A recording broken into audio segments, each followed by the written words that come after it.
welcome. If this is your first time listening, I'm happy to have you here with us. This podcast is for English learners who want to improve their listening skills, who want to practice their comprehension, and become better listeners. This podcast is specifically for those English learners who still can't understand real, authentic, normal native speech. I hope you're all doing really well. I hope you're enjoying your summer. Speaking of summer, in this episode, I'm going to talk about vacations. And I'm sure that some of you are currently on vacation right now, or you are gonna take a vacation in the next couple weeks, or maybe you already came back from a vacation this month, because at the time that this episode is released, it will be the middle of August, if I'm not mistaken. And I know from talking to many students throughout the years that a lot of people take vacations in August. And I know that there are some countries where the majority of people take their biggest vacation in August. And so this month is not a very productive month. There isn't a lot of working going on compared to other months. So I think this will be a relevant topic for today. So we'll talk a little bit about paid time off.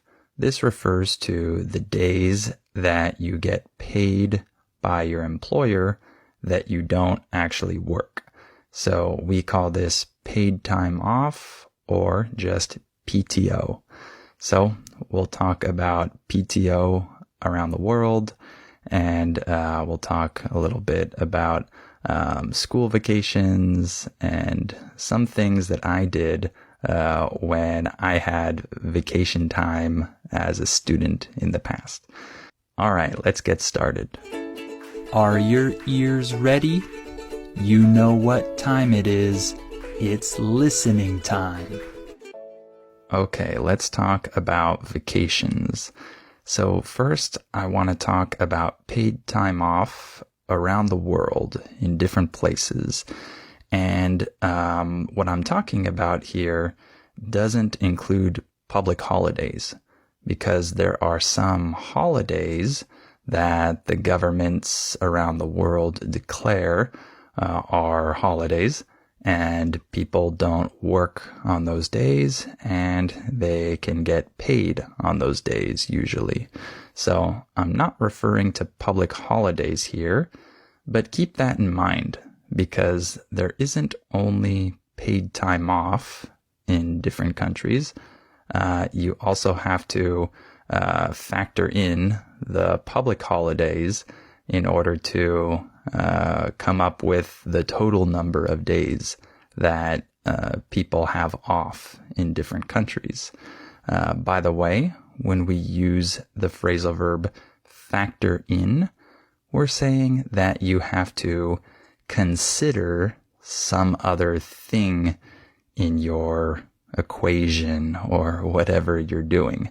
So you need to factor in the public holidays if you want to get an accurate picture of how many days people have off throughout the year.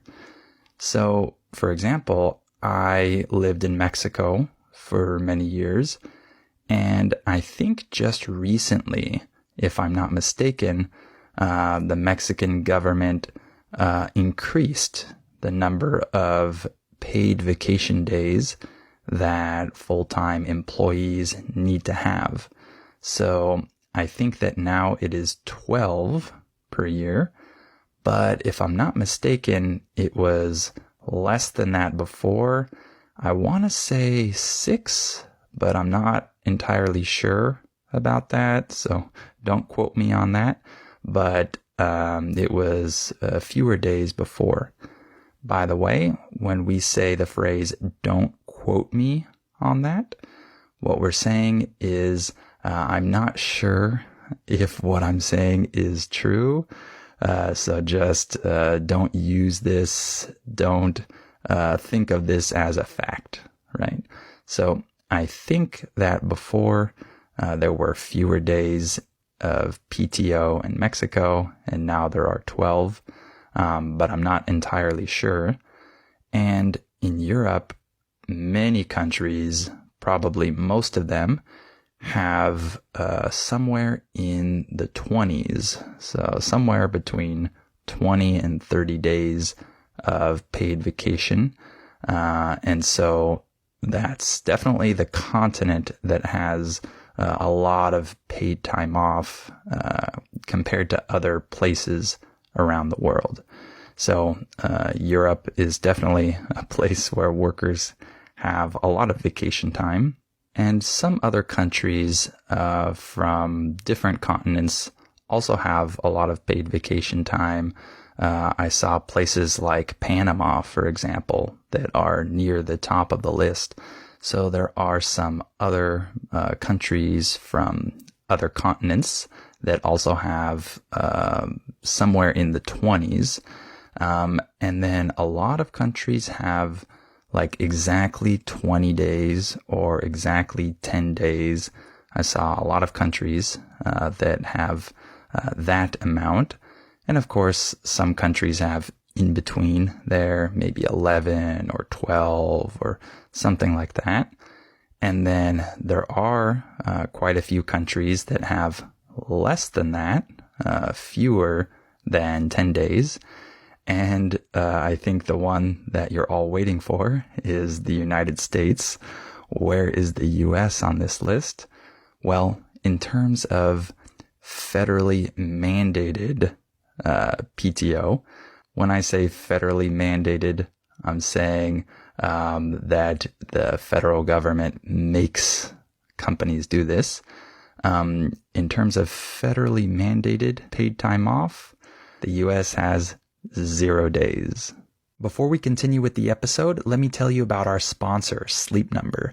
Sleep Number smart beds give you an individualized sleep experience, which makes getting high-quality sleep effortless every night. Sleep Number smart beds have adjustable firmness on each side, so couples can choose their own ideal firmness, how much comfort and support is on each side of the bed, so it's perfect for both of you. Sleep Number smart beds also help keep you asleep because they automatically respond to your movements throughout the night, and so they adjust to every move so you're both comfortable. These beds also show you the quality of the sleep that you're getting. They learn how you sleep, and they provide you personalized insights to help you learn to sleep even better. Science shows that quality sleep helps improve your mental, emotional, physical, and relationship health. So if you're waking up tired, here are some tips to help you sleep your best. If you have some tough workouts, then the Sleep Number smart bed can help you get the quality sleep you need to recover from those workouts and perform at your best, because these beds contour to your neck, shoulders, back, and hips,